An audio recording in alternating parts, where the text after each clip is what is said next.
Praise God. Praise God.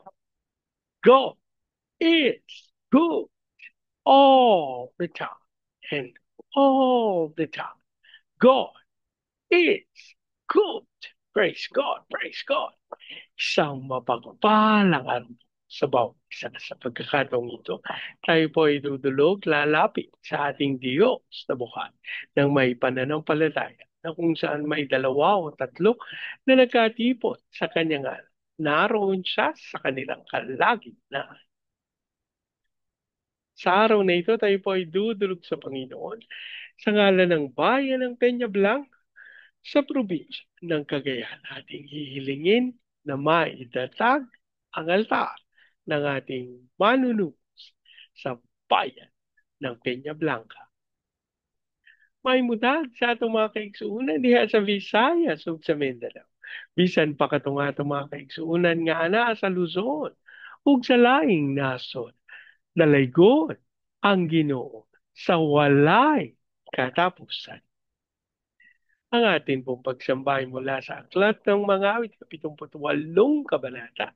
Ang talata po ay 11. Kinalaban nila ang Diyos nang sabihin ng ganito, sa gitna ba nitong ilang mabubusog niya tayo?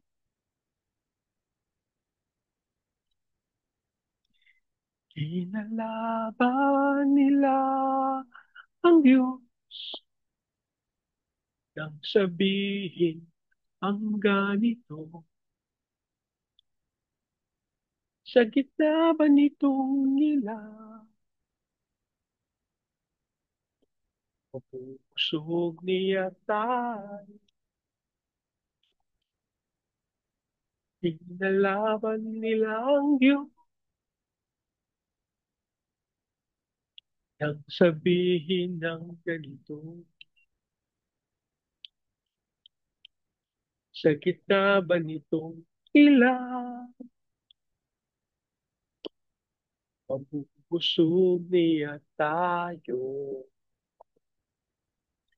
Ama naming Diyos na makapangyarihan sa lahat, kami po ay nagpapasalamat sa pagkakataon na minsan pang makadulog at makalapit sa iyong banal na harapan. Kami po ay nagpapakumbaba, humihingi ng tawad sa lahat naming pagkakasal. Ng aming panalangin ng banal na dugo, ng aming manunubos ang siyang luminis at pumawi sa lahat naming karumihan. Abang amin din pong idinudulog sa iyo ang bayan ng Peñablanca sa probinsya ng Cagayan, ang aming panalangin ang lahat ng altar at lahat ng kasunduan sa bayan ng Peña Blanca nang hindi ayon sa pangalan ng aming manunubos ay mapawalang peace sa pangalan ni Jesus. Ang aming hiling sa pangunguna ng iyong Santong Espiritu, maitatag ang altar ng aming Panginoong Heso Kristo sa bayan ng Peñablanca. Maraming salamat po. Aming pag-asa, tinugon. Tinanggap namin ang aming panalangin sa pangalan ng aming Panginoong Jesus. Amen. Amen. Amen. Amen. Amen. Amen. Amen. Amen. Amen. Praise God. Praise God. Ang ating pong pagpupulay ay mula sa Aklat ng Genesis, 31 kabanata. Ang talata po ay 32. Ngayon, kung makita ninyo ang inyong mga Diyos sa sino man sa amin, dapat siyang mamatay. Saksi ang naritong mga kamag-anak natin. Tignan ninyo kung mayroon kayong anumang ari-arian dito at kunin ninyo. Hindi alam ni Jacob na si Raquel ang kumuha ng mga Diyos-Diyosan ni Laban. Ang Diyos po ang magpala ng kanyang buhay at makapangyarihang salita. Ang bahagi pong ito ng banal na kasulatan ay tumutukoy dun sa paghahanap ni Laban sa kanyang mga Diyos na ayon sa kanya ay kinuha ni Jacob na lingid sa kanyang kaalaman ang kanyang mahal na kabiyak na si Raquel ang nagtago ng mga Diyos na ito. Ano? Kaya siya'y sumumpa, sabi niya, kung makita ninyong mga Diyos sa sino man sa amin, dapat siyang mamatay. Saksi ang nariritong mga kamag-anak natin. Tignan ninyo kung mayroon kayong anumang ari-arian dito at kunin ninyo. Alam niyo po isang katotohanan na may kapangyarihan ang ating mga salita. Wala pong kaalaman si Jacob na si Raquel ang kumuha at nagtago ng mga Diyos. Pero dahil kanyang sinalita na kung kanino to makukuha, dapat siyang mamatay. Alam niyo po, nagiging batas yung ating mga sinasabi. Ito po yung kadahilanan kung bakit merong isang reporter, newscaster na nag-post na, sabi niya, sana daw mamatay na ang mga magnanakaw. Mamatay na daw yung mga nangungurap, mga mapangurap. Samantalang ito po ay biro. Sa dahilan ng birthday niya po at nag-blow siya ng candle. Alam niyo po, may kapangyarihan ng ating mga salita. Kinikilala ng sanlibutan ang ating mga winiwika. Hindi po tayo pwedeng basta nangungusap. Hindi po tayo basta magsasabi, hindi joke lang. Paano kung magkatotoo nga? Maganap na. At alam niyo, ang isa sa mga dapat nating bantayan dito, yung sinasabi natin, babalik sa atin. Kasi alam niyo po, yung mga sumpa na ating binibitiw, yan po ay tila ibon na ating pinapalaya at yan po lilipad at maghahanap ng pugad. Kung yun pong pinatungkulan natin doon sa ating mga sinalita na sumpa na para sa ating joke-joke lang, matungo doon sa, yun, yung ipon, lilipad na, no? Pinuntahan na yung pinangusapan natin. At walang nakitang pugat. At hindi ako pwede dito manatili kasi wala akong pag-i-stayan. So, gagawin ng ibon, maghahanap kung saan pwede na magpugat. Kung wala siyang mapugaran, babalik ang ibon dun sa nangusap, dun sa nagsalita. Kung makakita siya ng pugad, kung makakita siya ng dahilan para siya manatili, sumiksik at magkaroon ng katuparan. Kaya alam niyo po mga kapatid, hindi po tayo nananako. Ano po? Hindi po natin gusto na, ay hindi, wag natin silang pagsalitaan. Wag, hindi maganda na tayo mangungusap ng mga, naku mga kapatid, hindi po yan yung ating naisip. Ano po? Kung hindi, ang nais nating ipabatid, ako po personally, ang gusto ko na maging dahilan, no? Samantalang pinapahayag natin ang katotohanan ng salita ng Diyos, ay magkaroon tayo ng kaunawaan na, naku, hindi tayo pwedeng basta-basta nagsasalita ng hindi maganda. Hindi po, naalala ko po si kapatid na Charlie Kirk. Alam nyo, nakikipagdebate po siya, pero may mga pagkakataon dahil po doon sa pasensya na ipinagkaloob ng Panginoon sa kanya, kahit yung mga dinidebate niya, nauunawaan yung pasensya na meron siya, nakikinig sa kanya.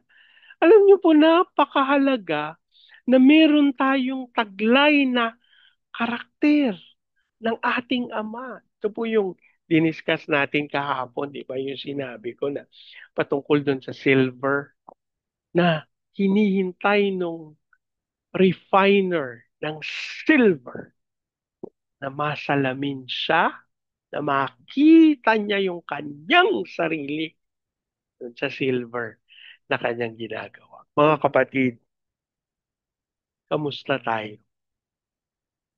Huwag tayong basta nangungusap ng mga salita. Mga nagbibitiw tayo kahit na mga pabiro. Kasi po, katulad nga nung aking sinabi, ano po, maaring umalik sa atin kung hindi ito makakita ng pugad kung saan natin ito ibinato.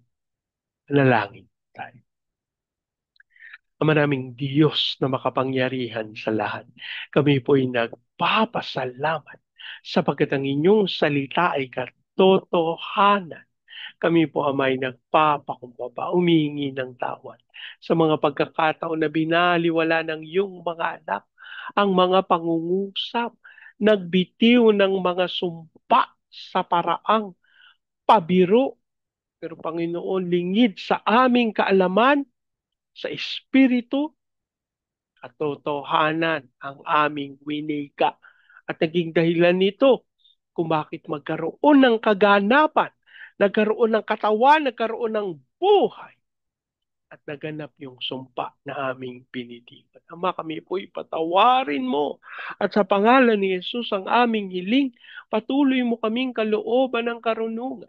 Patuloy mo kaming kalooban ng kakayahan na maunawa ang iyong dakilang kalooban ng aming panalangin, Panginoon. Hindi kami maging sanhi ng abala, hindi kami maging sanhi ng sakuna, hindi kami maging sanhi ng anumang hindi magagandang bagay. Maging kahit dun sa mga tao na labag sa aming mga ipinamumuhay. Ang aming dalangin, Panginoon, kami po'y ihatid mo sa kaunawaan na may kapangyarihan ang aming mga salita. At sa pangalan ni Jesus, winawalang bisa namin yung aming mga nasambit na mga sumpa, pangako. Lord, may mga nabitiwan kami na mga salita na hindi marapat. Ang aming panalangin ng banal na dugo ng aming manunubos ang siyang maglinis at umawi sa bisa ng lahat ng ito. At ang aming hiling, Panginoon, hindi lamang para sa amin, kundi para sa aming sambahayan, sa aming mga kabiyak, sa aming mga anak, Ama, aming sinasalita ang katuparan ng iyong dakilang kalooban sa buhay ng aming pamilya. At sa pangalan ni Jesus, kami po'y nananalig, Panginoon, ang lalakaran namin, ang landas ng katwiran, ang landas ng iyong kabutihan at kabanalan. Maraming salamat. At dinideklara namin tunay, kami malaya na sa pangalan ni Jesus. Amamin din pong itinudulog sa iyo ang bayan ng Peñablanca. Ang aming panalangin, tunay kilusan mo ng may kapangyarihan ang bayang ito. Dasal namin ang pagkakaisa. Dasal namin ang unawaan. Dasal namin, Panginoon, ang pag-ibig na nagmumula sa iyo. Hayaan mong magkaroon ng patawaran sa lahat ng mga may kasalanan. At ang aming dalangin na matunay, kumilos kayo ng may kapangyarihan sa bayan ng Peñablanca upang tunay maitatag ang altar ng aming manunubos. Hayaan mong sa altar na ito makapagandog ng pagpupuri, pagsamba, at ang pinakamaiinam na hain sa iyong panalarapan. Aming dinadalangin ng fire of revival sa bayan ng Peñablanca. At asal namin na ito'y dumaloy sa Baguio City, Cagayan de Oro, Legazpi, Manila, Pampanga, Pateros. Kilusan mo po mga bayang ito ng may kapangyarihan. At ang aming panalangin tunay, Panginoon, mapangyari ang iyong dakilang kalooban at ang pag-unlad ay dumaloy at maranasan din ng buong Luzon, Visayas at Mindanao.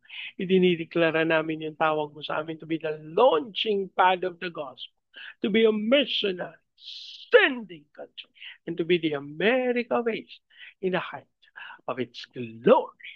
Ang aming panalangin tunay, Panginoon, magtagumpay ang aming pinakamamahal na bayan para ang lahat ng papuri, ang lahat ng kaluwalhatian ay maibalik sa iyo. Ang amin din pong idinadalangin sa iyo ang aming mga tagapangulo, ang aming President Marcos, Vice President Duterte, ang Senado, Kongreso, Judiciary, Military, Police, Local Government.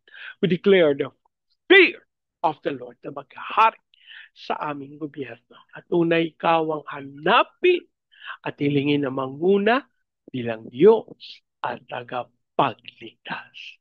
Idinudulog din namin sa iyo ang aming mga training agencies, katulad po ng Main Lifeline, Asian Center, Elijah House, Philippines, and Church Renewal. Kasama rin po, Panginoon, ng Asia Pacific International Institute Studies. Hiling namin na dumaloy ang iyong spirito at kapangyarihan sa mga ministeryong ito upang tunay na maganap ang dakilang kalooban. Dalangin din po namin, Panginoon, ang patuloy na pagsama mo sa iyong lingkod sa pagtungo sa mga bansa upang manalang at mag-seed ng fire of revival sa Vietnam, Cambodia, Myanmar, Laos, Thailand, Malaysia, Singapore, Indonesia, at Brunei. Lord, dalangin namin na lumalay ang iyong Santong Espiritu. We also declare your provisions to be in accordance with your purposes. Dasal din namin ang iyong pagsama sa mga missionero sa iba't ibang panig na daigdig. Ikaw po ang magkalab ng kalakasan upang tunay magtagumpay para sa iyong kapurihan. Amamin din pong idinudulog sa iyo ang bansang Israel. We declare your peace over Israel. Kaya din, Panginoon, we decree the fire of revival sa Cambodia, sa South Korea, sa North Korea, sa Russia, sa Brazil. At Lord, we're declaring and claiming fullness of your blessing sa mga bansa. Thank you, we love you. We claim our prayers in Jesus' name. Amen. Amen. Amen. Amen. Amen. Amen. Amen. Amen. Praise God. Praise God. Sa pagkakataong ito, yan yung pong salitain ko ang basbas ng Panginoon sa inyo at sa inyong sambahayan. I declare the everlasting love of the Father. I declare the unending blessings of the Son. I declare the sweet, sweet, sweet fellowship of the Holy Spirit now and forever. I declare this new house and with parking, with a new vehicle, and with a flourishing business.